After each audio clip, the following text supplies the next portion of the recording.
యేసుక్రీస్తు నామంలో మరొకసారి మీకు అందరికీ హృదయపూర్వక వందనాలు తెలియపరుస్తూ ఈ యొక్క ఆత్మీయ ఆహారం అనే యొక్క చక్కటి కార్యక్రమానికి మిమ్మల్ని ప్రేమపూర్వకంగా ఆహ్వానిస్తూ ఉన్నాను. బాగున్నారు కదూ?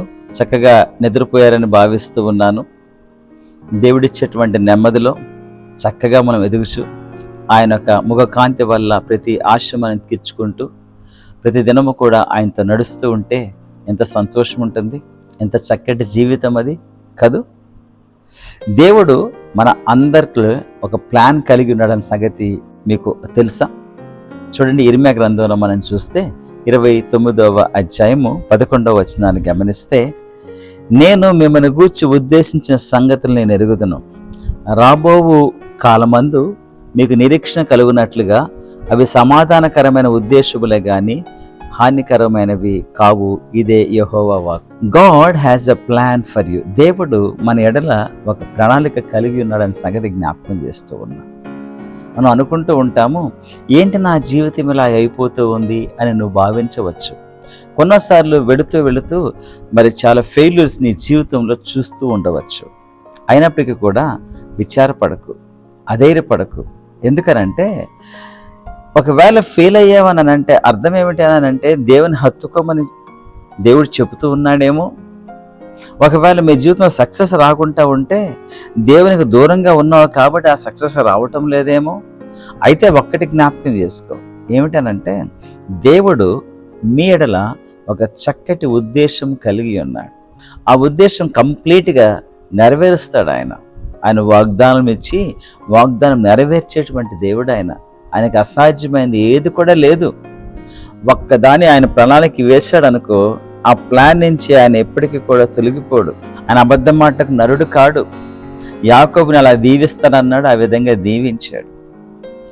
దావీదుకి అన్ని సమకూర్చుకోవడానికి వీలుగా ఆయనకు అన్నిటికీ కూడా సమకూర్చుకొని దేవుడు చక్కగా అతనికి జయమిచ్చాడు. పాడి గొలను మార్పించి తన ప్రజల్ని మేపేటువంటి స్థాయికి ఒక రాజుగా చేశాడు. He has a plan for each and every one అని జ్ఞాపకం చేసుకోవాలి. ఉదాహరణకు మనం చూస్తే ఒకానొక దినాన ఏలియా భక్తుడు ఏమన్నాడు, ఒక బద్రీ వృక్షం కింద కూర్చొని ఇలాగ ప్రార్థన చేశాడు, ప్రభువా ఇంత మట్టుకు చాలు, ఇంకా నా ప్రాణాన్ని నువ్వు తీసివేసేసుకో అని అన్నాడు. అయితే దేవుని యొక్క ఉద్దేశం ఏముండింది చెప్పండి? దేవుని యొక్క ఉద్దేశం వేరుగా ఉండింది. దేవుడు ఒక మంచి ప్రణాళిక కలిగి ఉన్నాడు. ఏలియా అయితే చనిపోవాలని ఇష్టపడ్డాడు.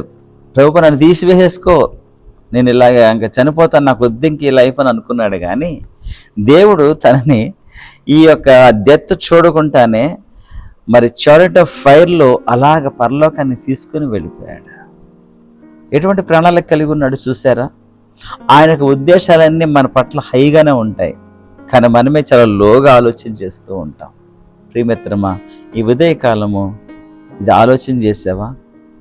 ఎప్పుడు కూడా అనుకోకు ఏమనంటే నేను చాలా చిన్న స్థాయిలో ఉంటానేమో, నా జీవితం ఇలాగనే గడిచిపోతుందేమో. No no no no no no God has a specific plan for you. దేవుడు నేను మంచి స్థలంలో, మంచి స్థానంలో, మంచి ప్లేస్లో ఉంచాలని దేవుడు నీకు ప్రణాళిక కలిగి ఉన్నాడు. అయితే నువ్వు ఆయన దగ్గరికి వస్తావా?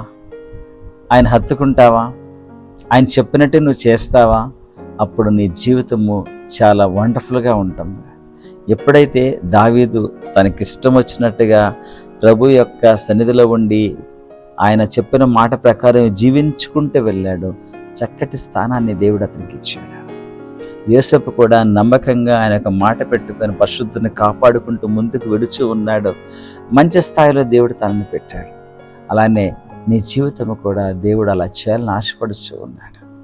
కాబట్టి అధైర్యపడకు. ఎందుకు తెలుసా? ఆయన నీ ఎడల ప్రణాళిక కలిగి ఉన్నాడన్న సంగతి జ్ఞాపకం చేసుకో. ఎన్ని అవంతరాలు వచ్చినా, ఎన్ని ఇబ్బందులు వచ్చినా సరే దేవుడు నీకు ఏదైతే వాగ్దానం చేశాడో, ఏ ప్రణాళిక కలిగి ఉన్నాడో అది ఖచ్చితంగా నీ జీవితం నెరవేర్చుకొని నిన్ను సంతృప్తి పొంది అప్పుడు తీసుకుని వెళ్తాడు ఆయన. అంతవరకు ఆయన నిద్రపోడు, నిన్ను కూడా నిద్రపోనేడు. ఆ విధంగా నిన్ను మలచాలని, నువ్వు దేవుళ్ళు ఇంకా స్ట్రాంగ్ అవ్వాలనేసి దేవుడు శ్రమల ద్వారా కావచ్చు, లేకపోతే మంచి మీ పాస్టర్స్ ద్వారా కావచ్చు, లేకపోతే మీ యొక్క సొంత వారి ద్వారా కావచ్చు, దేవుడు నిన్ను మలుస్తున్నాడన్న సంగతి జ్ఞాపకం చేసుకో. He will never leave you. నిన్ను విడువడు, ఆయన ఎడబాయడు. ముదిమి వచ్చే వరకు ఎత్తుకు నడిపించేవాడని నేనే అని సెలవిచ్చాడు. కాబట్టి he will never leave you alone. నీవు ఆయన చేతిలో ఉన్నావు కాబట్టి అధైర్యపడకు. ఆయన అరచేతులు నేను చిక్కుకుని ఉన్నాడు. కాబట్టి ప్రియమిత్రమా, your life will not be wasted. You'll have a wonderful life. అది జ్ఞాపకం చేసుకో. అది చెప్పడానికి ఈ ఉదయకాలం నా భారం కలిగి చెప్తూ ఉన్నాను. బాధపడకు, విచారపడకు. దేవుడు మంచి ప్రణాళిక నీ ఎడల కలిగి ఉన్నాడు. అది ఖచ్చితంగా ఆయన నెరవేరుస్తాడు. ప్రార్థన చేసుకుందామా? ప్రేమగల మా దేవా, కృపగల మా రక్షక, మీకు వందనాలు, స్తోత్రాలు. వాగ్దానములు ఇచ్చి నెరవేర్చేటువంటి గొప్ప దేవుడు నాయన. ఈ ఉదయకాలమున ప్రభువా, మా యొక్క శ్రోతల యొక్క జీవితాల్లో మీరు ఒక ప్రణాళిక కలిగి మీరు ఉన్నారని మాకు అర్థమైంది ప్రభువా. యేసయ్యా, మీ ప్రణాళిక సంపూర్తిగా నెరవేర్చుకోవడానికి ప్రభువా, అది నెరవేర్చబడడానికి మా యొక్క సబ్మిషన్ నాయన, మా యొక్క విధేయత ఎంతో అవసరమై ఉంటూ ఉన్నది. కాబట్టి మీకు విధేయులంగా మేము జీవిస్తూ ఆ ప్రణాళికలో మేము ఉంటూ ప్రభువా, చక్కటి జీవితాన్ని జీవించేటువంటి కృపను మాకందరికీ దయచేయవలసిందిగా మనవి చేసుకుంటూ ఉన్నాం. ఇదిగో దేవా, ఈ యొక్క సమయంలో ఎవరైతే అనారోగ్యంగా ఉంటున్నారో వారిని ముట్టి స్వస్థత పరచండి నాయన. ప్రభువా, ఉద్యోగం కోసం ఎదురు చూసేటువంటి వారు అయ్యా జ్ఞాపకం చేసుకోండి. సాతాను చేత పీడింపబడుతున్న వారిని గొప్ప విడుదల చూసేటువంటి భాగ్యము దయచేయండి. నాన్న, జ్ఞానము తక్కువగా ఉందని విచారపడేటువంటి వారిని అయ్యా మీ జ్ఞానముతో నింపండి నాయన, మీ వెలుగుతో నింపండి ప్రభువా. ప్రతిరోజు కూడా ప్రభువా చక్కగా ఉండాలని ఆశపడుచు పడిపోతూ లేస్తున్న వారిని ఒక్కసారి దృష్టించినని మీ పరిశుద్ధాత్మ శక్తితో నింపండి. లేవనెత్తి నిలబెట్టండి బండపైన. మీకు వందన స్తోత్రాలు చెల్లించుకుంటూ మరొకసారి ఇదైనా ఆశీర్వాదాలతో నింపవలసిందిగా మనవి చేసుకుంటూ యేసుక్రీస్తు దివ్యమైన నామంలో అడిగి వేడుచు ఉన్నాము తండ్రి, ఆమేన్. ప్రియ సోదరి సోదరుడా, మీకందరికీ చాలా వందనాలు. ఎంతో ఓపికతో ఈ యొక్క ఎపిసోడ్ని మీరు చూసినందుకు మేము స్తుతిస్తూ ఉన్నాం. దయచేసి నా కోసము మరి మా టీం కోసము మీరు ప్రార్థన చేయండి. మేము ఇంకా చక్కగా వీడియోస్ చేయడానికి ప్రభు మాకు సహాయపడలాగా, సమయం ఇచ్చేలాగా కూడా మీరు ప్రార్థన చేయండి.